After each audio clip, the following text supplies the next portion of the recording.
नमस्कार दोस्तों। प्रीलिम्स का पेपर अब खत्म हो गया है तो अब डिस्कशन स्टार्ट हो चुका है कट ऑफ के बारे में। ये हर साल होता है, कोई नई बात नहीं है कि कट ऑफ क्या हो सकता है यूपीएससी प्रीलिम्स का। अब इसमें बहुत सारे स्टेक होल्डर्स होते हैं, जैसे कि जो कोचिंग इंस्टीट्यूट्स हैं, they want more students for their mains program, तो नॉर्मली वो कट ऑफ लो बताते हैं। And then again YouTubers like us, वो खुद भी कट ऑफ लो बताते हैं, क्योंकि आप में से बहुत सारे लोग ऐसे हैं जो सर्च करेंगे यूट्यूब पे जिसमें ये कोई बता दे कि कट ऑफ कम जा रहा है, जिससे कि आपको ये लगे कि आपका हो रहा है या आपका बर्डन कम हो। ऐसे ही आप उन आंसर कीज को भी ढूंढेंगे जिसमें आपके क्वेश्चन ज्यादा सही हो रहे हो। तो ये सब चलता रहता है। We all have done that. Even जब मैं प्रिपेयर कर रहा था तो मैं भी ये करता था। अब इसके कुछ फायदे भी हैं, कुछ नुकसान भी हैं। जैसे कि अगर कट ऑफ कम बताया जाता है आपको, तो उससे आपको मोटिवेशन मिलता है and you start your preparation for mains examination. और अगर आप मेंस अच्छे से करते हो in the coming next 1 month, तो एक फ्लो बन जाता है आपका। एंड अगर रिजल्ट आपके फेवर में नहीं भी आता है, तब भी आप एक ठीक ठाक लेवल पे प्रिपरेशन आपकी हो जाती है।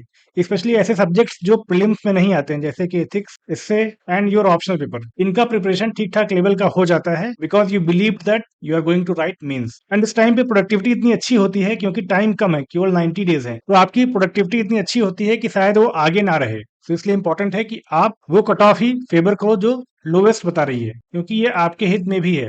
और लोगों के हित में है वो तो बात अलग है, पर ये आपके हित में भी है कि आप कम से कम कट ऑफ को आप मान लो कि हाँ ठीक है, इतनी कम कट ऑफ जा रही है और उसके हिसाब से आपका हो रहा है। एंड बेस्ड ऑन दैट आप अपने मेंस की प्रिपरेशन स्टार्ट करो। तो ये तो हो गई एक कॉन्टेक्स्ट की बात, एक बैकग्राउंड की बात, कि आपको सारे लोगों का इंटरेस्ट पता होना चाहिए और आपको अपना भी इंटरेस्ट पता होना चाहिए।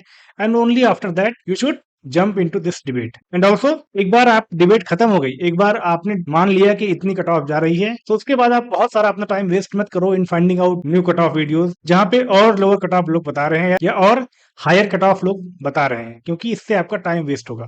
आपके पास 1-2 दिन है, इसमें जितने वीडियो आपको देखने हैं देख लीजिए, और ये मान लीजिए कि आपका हो रहा है by accepting the lowest cut off suggested by any videos और एनी यूट्यूब चैनल और एनी कोचिंग इंस्टीट्यूट, और उसके बाद अपनी मेंस की प्रिपरेशन आप स्टार्ट कर दो। तो इस बेसिक बैकग्राउंड के साथ या कॉन्टेक्स्ट के साथ एक लॉजिकल मैनर में ये डिबेट स्टार्ट करते हैं कि क्यों कट ऑफ हाई जा सकती है एंड क्या क्या रीजंस है जिसकी वजह से कट ऑफ कम भी रह सकती है या कम रहेगी या उतनी हाई नहीं जाएगी जितने की लोग कह रहे हैं। तो स्टार्ट करते हैं। पहले समझते हैं कि क्या क्या आर्गुमेंट हैं जो बताते हैं कि कट ऑफ हाई जा सकता है। तो कुछ बड़ी चीजें हैं, कुछ इंपॉर्टेंट चीजें हैं जो सजेस्ट करती हैं कि कट ऑफ हाई जाएगा, जैसे कि करेक्ट स्टेटमेंट वाले क्वेश्चन, जो कि सबसे डिफिकल्ट माने जाते हैं इन सॉल्विंग। जैसे लास्ट ईयर 40+ क्वेश्चन ऐसे आए थे जिसमें 1 statement is correct, 2 statements are correct, 3 statements are correct, none of the statements are correct. इस तरह के ऑप्शन वाले क्वेश्चन 40+ क्वेश्चन से ये घट के अभी 13 के अराउंड क्वेश्चन रह गए हैं इस साल। तो आप देख रहे हो कि ये जो डिक्लाइन है ये हेल्प करता है एस्पिरेंट्स को in solving various questions using various techniques like elimination technique, या लॉजिकली भी they can eliminate few things and arrive to the right answer. तो एक तो ये पॉइंट हो गया। दूसरा, जैसे मैंने बात की कि बिकॉज इस तरह के क्वेश्चंस कम थे एंड जो जिस तरह के पहले यूपीएससी क्वेश्चन पूछती थी, जैसे कि only 1, only 2, both 1 and 2, neither 1 और 2, इस तरह के क्वेश्चंस काफी ज्यादा थे। अराउंड 60 क्वेश्चन थे इस बार इस तरह के। तो उस कॉन्टेक्स्ट में एलिमिनेशन का यूज कर पाना वो आसान होता है एंड इस वजह से बहुत सारे लोग काफी क्वेश्चंस में राइट आंसर तक पहुंच पाएंगे। नेक्स्ट वन इज जो फेवरेट सब्जेक्ट होते हैं सबके, जैसे पॉलिटी हो गया, इन्वायरमेंट हो गया, इन सबसे बहुत सारे क्वेश्चंस आए थे। और क्वेश्चन क्या थे, बहुत ही एक्सपेक्टेड लाइंस पे थे। बहुत सिंपल तो आप नहीं कह सकते हो, पर एक्सपेक्टेड लाइंस पे थे। तो अगर किसी ने भी बेसिक बुक्स पढ़ी होंगी, एनसीईआरटी पढ़ी होंगी या कोई स्टैंडर्ड बुक्स पढ़ी होंगी, तो इनके क्वेश्चन वो आसानी से कर लेगा और उससे क्या होता है कि कट ऑफ हाई जाती है। नेक्स्ट पॉइंट इज की जैसे कि जो डिफिकल्ट सेक्शन होते हैं, जैसे कि नॉर्मली कई बार हिस्ट्री से लोग क्वेश्चन सही नहीं कर पाते हैं या हिस्ट्री लोगों की स्ट्रांग नहीं होती है, तो वहां से क्वेश्चंस कम आए थे इस बार। ये भी एक रीजन है कि हिस्ट्री से कम क्वेश्चन थे। देन सीसैट जो आपका होता है वो टफ आता है हर साल, या लास्ट ईयर बहुत टफ आया था। उसकी वजह से बहुत सारे लोग जो जीएस में अच्छा करते हैं पर सीसैट में अच्छा नहीं करते हैं, वो फेल हो जाते हैं in the overall prelims examination. तो सीसैट इस बार मॉडरेट आया था और लोग काफी प्रिपेयर्ड थे इसके लिए। तो इस तरह से कह सकते हो कि सीसैट में इस बार बहुत कम चांसेस हैं कि किसी ने ठीक ठाक से प्रिपरेशन की होगी और वो फेल हो जाए। इसकी वजह से भी कट ऑफ हायर एंड पे रह सकती है। नॉर्मली पीवाईक्यूज का रोल रहता है और बहुत सारे क्वेश्चंस, 10+ क्वेश्चंस इस बार हो सकते थे आराम से, अगर आपने पीवाईक्यूज को अच्छे से सॉल्व किया होगा। नॉर्मली जो सीरियस एस्पिरेंट्स होते हैं वो पीवाईक्यूज पे अच्छे से ध्यान देते हैं, सॉल्व करके ही जाते हैं। इसकी वजह से भी कट ऑफ थोड़ी बढ़ सकती है। एक और पॉइंट है कि लास्ट ईयर का पेपर इतना टफ था कि बहुत सारे लोग प्रीलिम्स स्पेसिफिक फोकस रख के अपनी तैयारी कर रहे थे एंड उसकी वजह से प्रिपरेशन का स्टैंडर्ड है वो काफी बढ़ गया था एमंग एस्पिरेंट्स। इसलिए आप देखोगे कि बहुत सारे एस्पिरेंट्स ये कह रहे हैं कि उनका पेपर अच्छा हुआ है। एंड जब बहुत सारे सारे लोगों का पेपर अच्छा होता है तो इसका मतलब है कि कट ऑफ हाई जाने वाली है। ये अलग बात है कि पेपर देने के बाद लगभग हर किसी को लगता है कि उसका पेपर अच्छा हुआ है, और जब आप आंसर की से मैच करते हो तभी जाके सच्चाई थोड़ी पता लगती है आपको। तो एक वो भी बात है। अब इसी का एक नेगेटिव पार्ट भी है कि क्योंकि लास्ट ईयर पेपर बहुत टफ आया था जीएस का, तो बहुत सारे लोगों ने क्या किया, बेसिक पार्ट्स को इग्नोर किया और जो एडवांस लेवल की चीजें हैं उस पर ज्यादा फोकस किया। तो क्या हुआ कि ये एडवांस लेवल की चीजें काम नहीं आएंगी, क्योंकि अगर आपका बेसिक फाउंडेशन स्ट्रांग नहीं है तो आप ये क्वेश्चंस नहीं कर पाते। तो उससे क्या हुआ कि नेगेटिवली भी इम्पैक्ट पड़ सकता है, तो वो एक कट ऑफ को लोअर साइड पे ले आ सकती है। इसको भी हम डिस्कस करेंगे अपने नेक्स्ट राउंड में। अब समझते हैं कि रैशनैलिटी क्या है जो सजेस्ट करता है कि कट ऑफ लो जा सकती है। पहला ये, अब इसमें दिक्कत ये है कि लोगों को लग रहा है कि पेपर आसान है, पर नॉर्मली ये लोग लास्ट ईयर से कंपैरिजन कर रहे हैं। तो लास्ट ईयर का कंपैरिजन में मॉडरेटली इजी है पेपर ये, पर इसका मतलब ये नहीं कि ये ओवरऑल इजी है। लास्ट ईयर कट ऑफ 75 के आसपास गई थी। तो आपको क्या लगता है कि अचानक से ये कट ऑफ 100 के ऊपर चली जाएगी? ऐसा पॉसिबल नहीं है। सो क्योंकि पेपर इतना आसान भी नहीं था, आपको कॉन्सेप्चुअल क्लैरिटी होनी चाहिए। Only then you can solve this paper. बहुत सारे फैक्चुअल क्वेश्चन भी पूछे गए थे, जिसके लिए आपको अंडरस्टैंडिंग प्लस रोड लर्निंग करनी पड़ती, और तभी जाके आप उन क्वेश्चन को सॉल्व कर पाते, जो दिखाता है कि ये कट ऑफ उतनी हाई नहीं जाएगी जितना कि लोग कह रहे हैं। दूसरा पॉइंट, बहुत सारे सब्जेक्ट्स ऐसे थे जिससे क्वेश्चन टफ आए थे। जैसे इकोनॉमी में इस बार एक्सपेक्टेड लाइन पे क्वेश्चन नहीं आए थे, या हिस्ट्री से लोग एक्सपेक्ट करके आते हैं कि ज्यादा क्वेश्चन आएंगे, तो हिस्ट्री से ज्यादा क्वेश्चन नहीं आए थे। तो इसका भी इंपैक्ट पड़ेगा कि जो कट ऑफ है वो लो रह सकती है because of these reasons. Next point, current affairs based question कम थे। नॉर्मली जो एस्पिरेंट्स होते हैं वो करंट अफेयर पे बहुत फोकस करते हैं, और जो स्टैटिक पार्ट है उस पर थोड़ा कम फोकस रहता है। तो जिनका स्टैटिक पार्ट स्ट्रांग होगा, जिनका फाउंडेशन स्ट्रांग होगा, केवल वही लोग इस पेपर को अच्छे से सॉल्व कर पाएंगे। ऐसा बहुत कम होता है कि लोगों का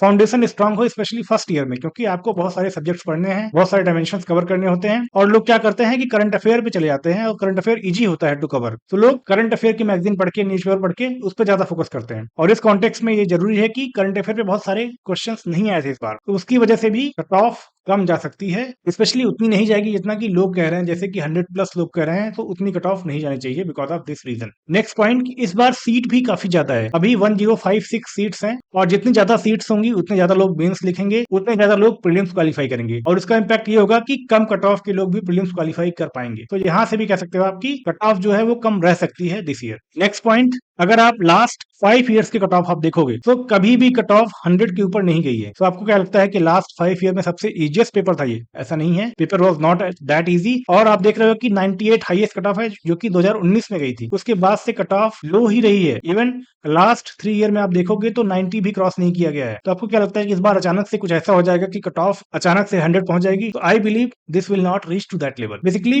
people are focusing more on the easy part, क्योंकि लोगों को पेपर जो है वो जाना पहचाना लग रहा है, क्योंकि उन्होंने कहीं एनसीईआरटी में पढ़ा होगा, या लक्ष्मीकांत में पढ़ा होगा, या जो स्टैंडर्ड बुक्स हैं वहां पे पढ़ा होगा। तो उनको लग रहा है कि पेपर आसान था, पर पेपर जो है वो फेमिलियर था, आसान नहीं था। जब लोग आंसर की मैच करेंगे तो उनको पता चलेगा कि बहुत सारे क्वेश्चंस बहुत सारे लोगों के सही नहीं हो रहे हैं, बहुत सारे लोग सीरियस मिस्टेक्स कर रहे हैं, क्योंकि कॉन्सेप्चुअल क्लैरिटी नहीं थी उनको। तो इस वजह से भी आप कह सकते हो कि जो परसेप्शन है वो आसान है, वो लग रहा है कि आसान है, वो इसलिए क्योंकि फैमिलियर डायमेंशन से क्वेश्चन आए थे, फैमिलियर सोर्सेज से क्वेश्चन आए थे, और इस वजह से आपको लग रहा है कि पेपर आसान आया था। तो ये कुछ रीजंस हैं जो कहते हैं कि कट ऑफ उतनी हाई नहीं जाएगी जितना कि लोग कह रहे हैं, and it will be on the lower and. अब समझते हैं कि मेरा क्या पॉइंट ऑफ व्यू है एंड वो पॉइंट ऑफ व्यू क्यों है। तो मेरा मानना है कि कट ऑफ 90 प्लस माइनस 3 रहेगी। तो ऐसा भी नहीं है कि 80 के आसपास कट ऑफ रहेगी, इतना कम नहीं रहने वाली है कट ऑफ, क्योंकि पेपर इजी था लास्ट ईयर के कंपैरिजन में, एंड सी सैट भी इजी था, क्योंकि सी सैट में बहुत सारे लोग फेल हो जा रहे थे लास्ट ईयर, एंड इस बार फेल नहीं होंगे। तो ये रीजन है कि कट ऑफ 80 के आसपास तो नहीं जाएगी। ठीक है, नेक्स्ट है कि क्योंकि सीट्स बढ़ी हैं, और सीट्स का बहुत इंपॉर्टेंट रोल होता है। जितनी ज्यादा सीट्स होंगी उतनी ज्यादा लोग क्वालिफाई करेंगे मेंस के लिए। तो अगर सीट्स ज्यादा है और शायद कुछ और सीटें ऐड हो इसमें व्हेन फाइनल रिजल्ट्स कम, तो उस केस में ज्यादा लोग क्लियर करेंगे फॉर द मेंस एग्जामिनेशन, और ज्यादा लोग प्रीलिम्स में क्वालिफाई करेंगे, और इसकी वजह से कट ऑफ कम जा सकती है। और नेक्स्ट इज कि जैसा कि मैंने कहा कि लोग इजी पार्ट पे ज्यादा फोकस कर रहे हैं, एंड नॉट फोकसिंग दैट कि कॉन्सेप्चुअल क्वेश्चंस आए थे, और जिसका बेसिक स्ट्रांग है, जिसके स्टैटिक पोर्शन और वो भी लगभग सारे सब्जेक्ट स्ट्रांग है, वो ही अच्छा कर पाएगा इस पेपर में। तो एक वो भी रीजन है कि कट ऑफ 90 के आसपास रहेगी। नेक्स्ट पॉइंट इज की जैसा मैंने कहा कि आपको अपने फेवर में रखना है चीजें, क्योंकि आपको तैयारी करनी है, आपको मेंस की प्रिपरेशन करनी है। एंड बहुत बार क्या होता है कि जो कट ऑफ या जो आंसर की निकालते हैं कोचिंग इंस्टीट्यूट वाले, उसमें बहुत ज्यादा मिसमैच होता है when UPSC releases final answer key. Last year I think 10 plus question का मिसमैच था बहुत सारे रिपीटेड कोचिंग इंस्टीट्यूट के आंसर कीज में। तो आप देख रहे हो 10 मतलब करीब 20 प्लस मार्क्स, अगर नेगेटिव मार्किंग हटा दो तो 25 के आसपास मार्क का गैप आ रहा है। सो इस बार अगर आपकी 85 के ऊपर नंबर्स आ रहे हैं तो आप अच्छे से मेंस की प्रिपरेशन स्टार्ट कर दो। क्यों? क्योंकि इस बार 10 प्लस क्वेश्चंस का वेरिएशन नहीं होगा, क्योंकि जो क्वेश्चंस आए थे वो टू द पॉइंट आए थे, या उनका आंसर्स ढूंढ पाना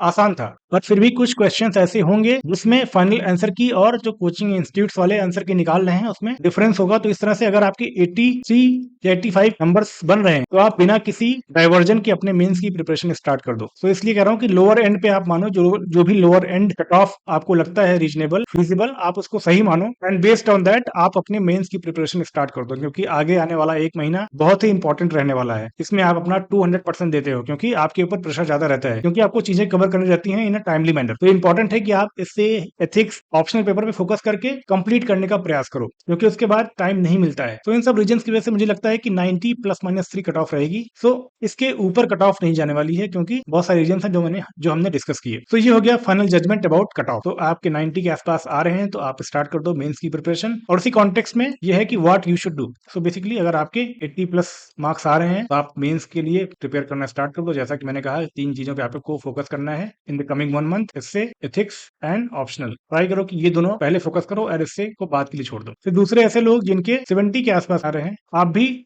बैठो मत, आप अपना ऑप्शनल स्ट्रॉन्ग करने का प्रयास करो। ऑप्शनल पे बहुत ज्यादा फोकस करो, क्योंकि ऑप्शनल आपका स्ट्रॉन्ग नहीं होगा तो जब भी आपका प्रीलिम्स निकलेगा तो आपका मेंस नहीं होगा। आप ये रोने का समय नहीं है या ये परेशान होने का समय नहीं है। जो हुआ सो हुआ, जो बात गई बात गई, अभी उसको आप छोड़ दो। 3-4 दिन, 1 हफ्ते आप लो, अपने माइंड को काम करो और दोबारा स्टार्ट कर दो ऑप्शनल पेपर। आप मेंस स्पेसिफिक फोकस रखो, क्योंकि प्रीलिम्स स्पेसिफिक करोगे तो जब आपका प्रीलिम्स निकलेगा तो मेंस नहीं निकलेगा। इसलिए जरूरी है कि आप दिसंबर तक आप मेंस स्पेसिफिक फोकस रखो और इसमें कवर करो यही 3 चीजें, एथिक्स, ऑप्शनल एंड इससे। एंड अगर टाइम बचता है तो जो स्टैटिक पार्ट है उसको भी कवर करने का प्रयास करो। एंड बेसिक जो चीजें हैं, डेली कोई न्यूज़पेपर पढ़ने वाली बात या करंट अफेयर पढ़ने वाली बात, ये भी आपको फॉलो करते रहना है। सक्सेस एक दिन में नहीं मिलती है, आपको ग्राइंड करना पड़ेगा फॉर एटलीस्ट 1 ईयर। 1 साल तक आपको बहुत मेहनत करनी है। Only then you can expect to qualify prelims, mains and interview exam. तीसरे ऐसे लोग जिनके 90 के ऊपर क्वेश्चन आ रहे हैं, 90 के आसपास क्वेश्चन आ रहे हैं, तो आपको डाउट नहीं करना चाहिए अपने ऊपर। आप स्ट्रॉन्ग फोकस के साथ आप तैयारी स्टार्ट कर दो। ऑप्शनल को बहुत अच्छे से कवर करो, एथिक्स को बहुत अच्छे से कवर करो। ये दोनों बहुत स्कोरिंग सब्जेक्ट्स हैं। आपका जो इससे है ये लास्ट में भी कवर हो जाएगा, क्योंकि इसमें बहुत सारे फैक्ट्स, बहुत सारे डायमेंशन आपको चाहिए होते हैं। और जब आप जीएस पढ़ोगे तो ये डायमेंशन आपको मिलते हैं। तो इससे को आप